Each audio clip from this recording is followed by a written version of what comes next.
नमस्कार, मैं हिमांशु मिश्रा और आप देख रहे हैं न्यूज 24। तो नागालैंड, त्रिपुरा और मेघालय पूर्वोत्तर के 3 राज्य जहां पर आज काउंटिंग हो रही है, कौन जीतेगा ये एक बड़ा फैक्टर निकलकर सामने आ रहा है। आज हम बात करने वाले हैं मेघालय की, खास तौर पर क्योंकि वहां पर त्रिशंकु विधानसभा बनती हुई नजर आ रही है। तो सरकार कौन बनाएगा, ये अपने आप में एक बड़ा सवाल हो गया है। राजीव जी हमारे साथ मौजूद है।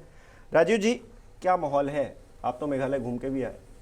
देखिए, मेघालय में सरकार बनेगी एनपीपी की, उनके साथ कौन? नेशनल पीपल्स पार्टी की। कोनराड संगमा जो मुख्यमंत्री थे, उन्हीं की पार्टी तकरीबन उतनी ही सीटें जीत रही है जितनी 2018 में जीती थी। भारतीय जनता पार्टी अलग लड़ करके बाद में उन्होंने समर्थन दिया था। यूपीपी एक पार्टी है जिसको हमको लगता है भारतीय जनता पार्टी उसकी सदस्य संख्या बराबर होगी। ट्राइबल बेस्ड पार्टी है यूपीपी। और भारतीय जनता पार्टी, देखिए, जो लोग नॉर्थ ईस्ट के इलेक्शंस को इसके पहले जब होता था तो उसको भारत से अलग या बहुत ज़्यादा ध्यान नहीं देते थे।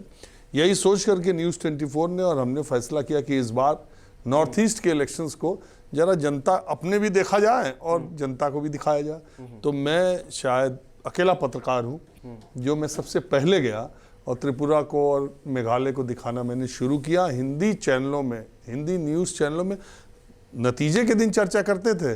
बीच बीच में कभी चीफ मिनिस्टर या बड़े नेताओं का कैंपेन ट्रेल कर लिया, कभी कोई हिंसा हो, इस तरह की होती। लेकिन रेगुलरली 15 दिन 20 दिन उस पर प्रोग्राम चलाया जाए नॉर्थ ईस्ट के इलेक्शंस पर, वो पहली बार हम लोगों ने किया। उसकी वजह से आज देश में नॉर्थ ईस्ट के 3 राज्यों की चर्चा हो रही है और आप भी बैठ करके पूछ रहे हैं कि मेघालय त्रिपुरा। नहीं, मैंने भी अपने शो में काफी चर्चा की है और क्योंकि आप होकर आए हैं, जमीनी स्तर से वाकिफ है, इसलिए आप बेहतर बताएंगे। न्यूज़ 24 की बात मैं कर रहा हूँ कि हम लोगों ने इतना वो किया कि आज हम फिर उस पर चर्चा कर रहे हैं। तो देखिए, मेघालय में जो लोग त्रिपुरा, मेघालय और नागालैंड की पॉलिटिक्स को नहीं समझते हैं, तो सबसे पहली बात यह है कि मेघालय नागालैंड त्रिपुरा से अलग है इस मामले में कि वहाँ की जो मेजॉरिटी पॉपुलेशन है वो क्रिश्चियन है।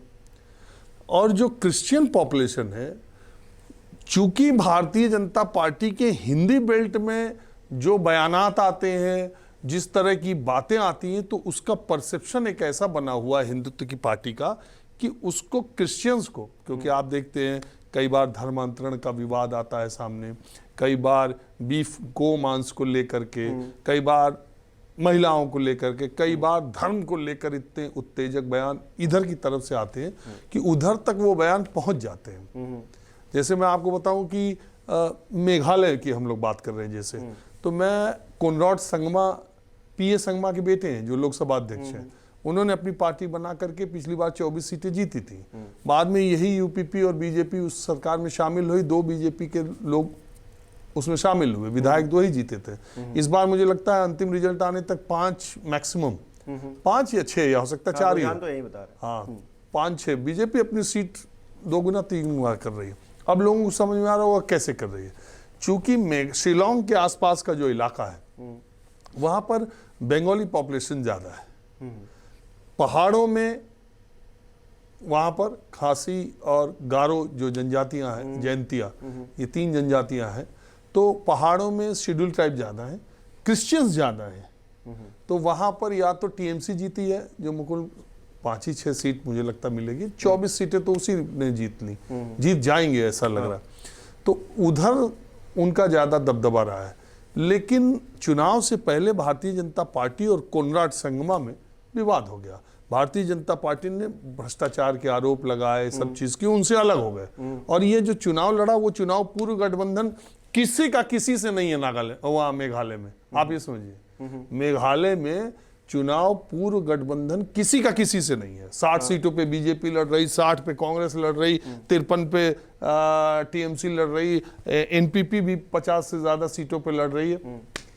तो मुझे ऐसा लगता है कि भारतीय जनता पार्टी, कोनराड संगमा, चूंकि मेजॉरिटी उनको मिल नहीं रही है, 7 सीटें उनको कम पड़ेंगी, और भारतीय जनता पार्टी और यूपीपी वो भी इसमें मिल जाएगा। मतलब पीछे जो कोलिशन था उसी की गवर्नमेंट बनेगी। नॉर्थ ईस्ट के किसी स्टेट्स में अगर मेजॉरिटी नहीं मिलती है तो वो जो बड़ी पार्टी है वो अफोर्ड नहीं कर सकती कि वो दिल्ली की सरकार के किसी अगेंस्ट सरकार जाके किसी के साथ अच्छा, गठबंधन करें। निर्दलीय हम मेघालय में देख रहे हैं, निर्दलीय भी जीत रहे हैं। एक तरफ जितनी मेजोरिटी में जितनी सीटें एनपीपी को मिल रही हैं उतनी निर्दलियों को भी मिल रही हैं, तो क्या ऐसा हो सकता है कि निर्दलियों के साथ जाकर अपनी सरकार बनाए? बीजेपी तो उस सरकार में शामिल हो गई।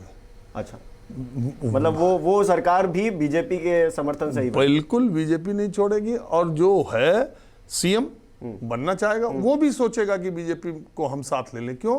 क्योंकि बिना दिल्ली के इशारे के आप नॉर्थ ईस्ट में क्या कर पाएंगे? नॉर्थ ईस्ट का दिल्ली में देखिए, मैंने अभी सुबह जब लाइव चैट में बैठा था तो मैंने स्टूडियो में यही बात बोली थी, एक मजेदार बात, कि अगर केंद्र में अकाली दल की सरकार बन जाए तो नॉर्थ ईस्ट के ज्यादातर राज्यों में अकाली दल सरकार में शामिल हो जाएगा या उसकी सरकार बन जाएगी। जिसकी दिल्ली उसका नॉर्थ ईस्ट। अच्छा, पहली बार ऐसा हुआ था त्रिपुरा में, आप अलग कह सकते हैं कि ऐसा नहीं था, लेकिन अब त्रिपुरा में भी हो गया। और त्रिपुरा ज्यादा पॉलिटिकली इंटरेस्ट वाला स्टेट है, और इन स्टेट्स में मैंने आपको बता दिया कि Bharatiya Janata party double digit में आने में अभी काफी वक्त लगेगा। मतलब कि जो स्थिति पहले थी मेघालय में वही स्थिति अब भी रहने वाली है इन चुनाव के तीनों राज्यों में कमोबेश जो 2018 में स्थिति थी वही है। तो बीजेपी के लिए, क्यों बीजेपी अगर आप देखें 36 सीटें पिछली बार पाई थी त्रिपुरा में अकेले। उनका आईपीएफटी एक पार्टी थी, ट्राइबल पार्टी, उससे उनका गठबंधन था। 8 सीटें वो पाई थी, 44 सीटें कुल मिला के भारतीय जनता पार्टी को मिली थी। इस बार अगर आप देखेंगे तो भारतीय जनता पार्टी वो 36 से तो 1-3 सीट पीछे है अपना, उसका आईपीएफटी उड़ गई। यानी बीजेपी से जो हाथ मिलाएगा और छोटी पार्टी होगी वो उड़ जाएगा। तो उन आरोपों का, आपने आरोपों का जिक्र किया, भ्रष्टाचार के आरोपों का जिक्र किया, उनका क्या? यार हो गया चुनाव, तो अब आ जाएंगे उन आरोपों को दरकिनार कर देंगे। भोजपुरी में एक कहावत है, भयल बियाह मोर करबे का। तो अब जब शादी हो चुकी तो अब आप क्या कर सकते? अब चुनाव हो गया, जिसको जो पत्ते खेलने थे लोगों ने पत्ते खेले। अब जो नतीजा आया उसके हिसाब से जल्दी से सरकार में शामिल होंगे कि तो Conrad Sangma CM, Bharatiya Janata party के साथ मिलकर सरकार, ये है पक्का मेघालय का दृश्य। अब पता नहीं, देखिए भाजपा कहीं ऐसा ना कह दे कि आप नेता बदलिए या 6 महीना पहले हमको सीएम बना दीजिए या हमारा डिप्टी सीएम होगा, ये महत्वपूर्ण। अरे अभी भारतीय जनता पार्टी उसका नाम है। जिसको जरूरत पड़ती है उसको पता चलता है कि बीजेपी उसको कैसे नाको चने चबवाती है। तो क्योंकि दिल्ली में सरकार है, इस बात का फायदा उठाया जाएगा पूरा। 100% नहीं, देखिए फायदा की बात नहीं है, बात यह है कि आपको डेवलपमेंटल प्रोजेक्ट के लिए, आप बॉर्डर स्टेट हैं, आपके यहाँ तमाम उठापटक है, समझ रहे? तो आपको सेंट्रल फोर्सेस की, सेंट्रल असिस्टेंस की, सबकी जरूरत पड़ेगी। आप देखिए जाके त्रिपुरा में, मेघालय में, नागालैंड में फोर्सेस कितनी है। मैं तो मेघालय गया था, एक नदी है दाउकी में, उस नदी में कहाँ से बांग्लादेश का बॉर्डर शुरू हो जा रहा है, कहाँ इंडिया का बॉर्डर, आपको पता ही नहीं चलेगा। नदी के एक किनारे पे इंडियंस बोटिंग का मजा लेते हैं और दूसरे किनारे पर 200-500 हमेशा बांग्लादेशी वहाँ पिकनिक करते रहते हैं। बॉर्डर स्टेट है ना पूरी बांग्लादेश। आपको मालूम है त्रिपुरा का जो अगरतला स्टेट कैपिटल है, जो लोग नहीं गए, स्टेट कैपिटल में बांग्लादेश की बॉर्डर है, शहर में, अगरतला शहर में बांग्लादेश का बॉर्डर है। वहाँ से लोग आते हैं, पार करके अपना जाते हैं। अच्छा, आप क्योंकि वहाँ रहे, आपने इतने दिन गुजारे, लोगों से बातचीत की होगी, भारतीय जनता पार्टी को लेकर क्या रुख है वहाँ के लोगों का? देखिए ये बहुत अच्छा सवाल आपने पूछा। पहली बात तो मैं ये बहुत स्पष्ट तौर पे कहूँ कि जब तक भारतीय जनता पार्टी ने अपनी जड़ें या अपना रास्ता वहाँ तक नहीं बनाया था इन राज्यों में, तब तक हम पूरा जनमानस उसको एक अलग कैटेगरी में नॉर्थ ईस्ट को रखता था। बीजेपी के इनरोड्स की वजह से, बीजेपी के वहां जाने की वजह से, बीजेपी की वहां रैलियां करने की वजह से लोगों में एक उत्कंठा, एक जानने की जिज्ञासा हुई कि आखिर में त्रिपुरा में क्या है, मेघालय में क्या, नागालैंड में कहाँ बीजेपी वहां भी पहुंच गई।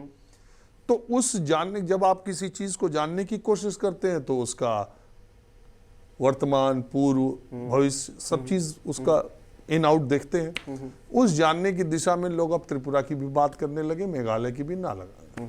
देखिए त्रिपुरा और मेघालय 2 स्टेट ऐसे हैं जो आसाम से काट के बनाए गए। आसाम के 2 जिलों को काट करके मेघालय बनाया गया और त्रिपुरा भी आसाम को काट के 71-72 में ये दोनों स्टेट 72-73 में बने बांग्लादेश के युद्ध के बाद। अब ये दोनों प्रदेशों की बाउंड्री जो है, त्रिपुरा की तो तीनों तरफ से बांग्लादेश से जुड़ी हुई है, मेघालय की भी बांग्लादेश से जुड़ी हुई है। चूंकि आसाम से काट के बने तो आसाम का आपको मालूम है। तो इन दोनों राज्यों में एक तो मुस्लिम पॉपुलेशन बहुत कम है, क्योंकि इधर जो मुस्लिम थे वो उधर चले गए, उधर से हिंदू इधर आए।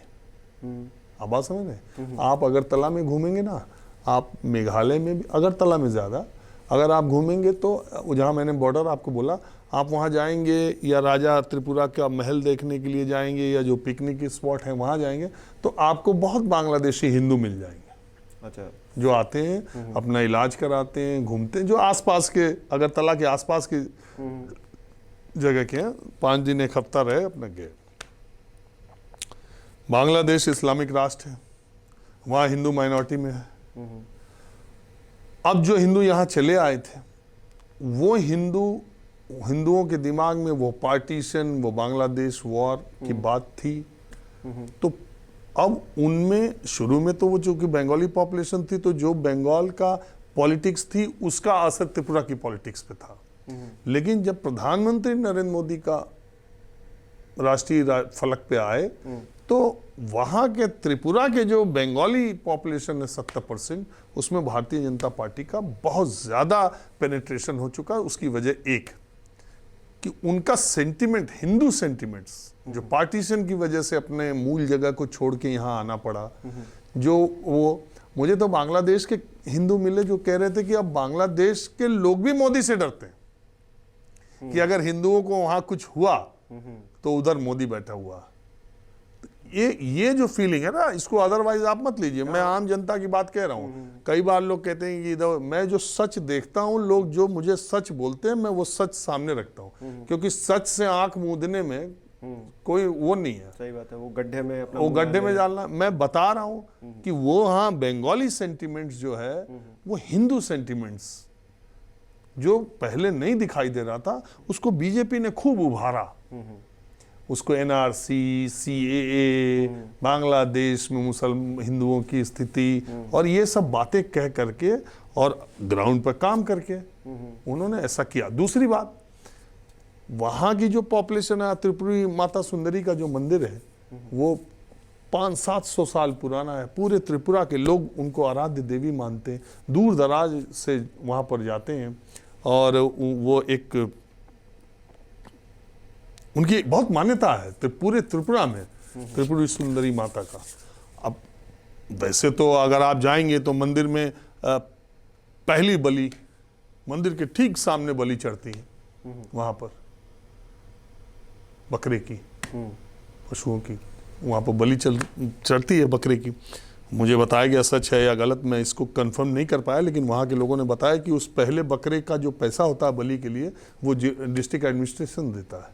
अच्छा, हाँ, ये मुझे वहाँ किसी ने बताया, मैं कंफर्म नहीं कर रहा हूँ, लेकिन ऐसा कहा गया कि पहला बकरा जो वहाँ बलि चढ़ता है और प्रतिदिन चढ़ता है। अच्छा, त्रिपुरी सुंदरी मान्यता और वहाँ की मान्यता है। हाँ। हमारी जो कुल देवी है, हमारे घर भी बेटा पैदा अगर होता है, बेटे की शादी होती है तो हमारी जो कुल देवी है जिनके यहाँ हम पूजा कराने जाते हैं वहाँ बकरा ही प्रसाद है, बलि चढ़ती है। और बकरे का मटन जो है, जब गरीबी थी तो लोग कच्चा गिफ्ट के तौर पे भेजते थे, प्रसाद के तौर पर। अब लोगों के पास पैसा हो गया तो तेल मसाले का इंतजाम हो गया तो बना करके बुलाते हैं खाने के लिए। तो ये अलग अलग जगहों की अलग अलग देखिए मान्यताएं हैं। जो चीज़ आप यहाँ कह देते हैं, अब मान लीजिए कि योगी आदित्यनाथ की सरकार में कहाँ नॉनवेज बंद कहाँ नहीं बंद, अगर उस मंदिर के सामने नॉनवेज बंद कर देंगे तो उस इलाके के लोगों की भावनाओं का आप नुकसान करते हैं। तो जैसे बीजेपी के अध्यक्ष ही तो बोल रहे थे कि बीफ खाना मतलब बैन नहीं होगा, बीजेपी की सरकार आई तो। कैसे नॉर्थ ईस्ट में आप क्या कर सकते बताइए? कर ही नहीं सकते। हाँ, क्योंकि दूसरी बात देखिए, दूसरी बात है नॉर्थ ईस्ट में बंगाली समाज में भी और नॉर्थ ईस्ट का जो समाज है उसमें महिलाओं की स्थिति बहुत ऊपर है। आपको पता है कि नहीं है, मेघालय में मैट्रियार्कल सोसाइटी है, मातृसत्तात्मक उसमें क्या होता है कि बेटे की शादी जिससे होती है तो बेटा अपना घर छोड़ के अपनी पत्नी के घर रहने लगता है। वहाँ सब कुछ महिलाएं डिसाइड करती हैं। अगर किसी के दो बेटियां, एक बेटा एक बेटी है, तो बेटे की शादी होगी तो वो बहू के घर चला जाएगा, हमारा घर छोड़ देगा। और बेटी की शादी होगी तो मेरे घर दामाद आके रहेगा और मेरी सारी प्रॉपर्टी उसकी, मेरी बेटी की होगी। हाँ, ठीक है। अगर 3 बेटियां हैं तो छोटी वाली जो सबसे बेटी होगी सारी प्रॉपर्टी उसकी होगी। अच्छा, तो वहां का सिस्टम ऐसा। अब उसमें जब लड़कियों के बारे में, पर्दा प्रथा के बारे में, लड़कियों की आज़ादी के बारे में जब आप कोई बयान दे देते हैं तब वो उसको बहुत अच्छा, आप क्रिश्चियनिटी को लेके कोई बयान देते हैं, धर्मांतरण को देते हैं, तब वो बड़ा अलर्ट हो जाते हैं। इसीलिए मैंने आपको कहा, हालांकि वहां के लोग काफी जागरूक दिखते भी। 85% मेघालय में वोटिंग हुई, 85%। मतलब आप देखिए वहां के लोग कितने जागरूक हैं, वो अपने अपने हक के लिए जो उनको। त्रिपुरा में भी बहुत अच्छी त्रिपुरा में भी हुई, तीनों जगह, नागालैंड में भी अच्छी वोटिंग हुई। तो वो है कि वहां के लोग जो है नॉर्थ ईस्ट, आप देखिए उनका literacy rate, per capita income, उनका पढ़ाई लिखाई, उनकी सारी चीज भारत के बहुत राज्यों से बेहतर है। और सबसे अच्छा हॉस्पिटैलिटी। आप जाइए शिलोंग, आप जाइए अगरतला, आप घूमिए, वहाँ देखिए इस तरह से। बाकी जगह लूटपाट है, उस जगह वहाँ बहुत हिसाब से लोग रहते हैं। कोई बहुत ज़्यादा आपको वहाँ लॉ एंड ऑर्डर की प्रॉब्लम नहीं है। आपको गुजरात का हम इतना बखान करते हैं ना कि गुजरात में, आपको नॉर्थ ईस्ट के किसी स्टेट में महिलाओं की सुरक्षा की कोई बात ही नहीं है। ये भी एक बड़ी बात है ना। चलिए, मेघालय की तस्वीर हमने अपने दर्शकों के सामने रख दी है। अब दर्शक क्या बताते हैं वो हमें कमेंट करके ज़रूर बताएंगे कि उनको क्या लगता है, वो किस तरह से देख रहे हैं इन चुनाव को, और इन चुनाव से क्या संकेत निकल रहे हैं, क्या संदेश निकल रहे हैं, ये भी हमें ज़रूर कमेंट करके बताएंगे। बहुत बहुत शुक्रिया। नमस्कार, मैं हूं मानक गुप्ता। अगर आपको हमारा ये वीडियो पसंद आया हो तो इसे लाइक और शेयर जरूर करें, और हां, हमें सब्सक्राइब और फॉलो करना ना भूलें ताकि आप देश और दुनिया की कोई खबर मिस ना करें। तो जुड़े रहिए हमारे साथ और देखते रहिए न्यूज़ 24।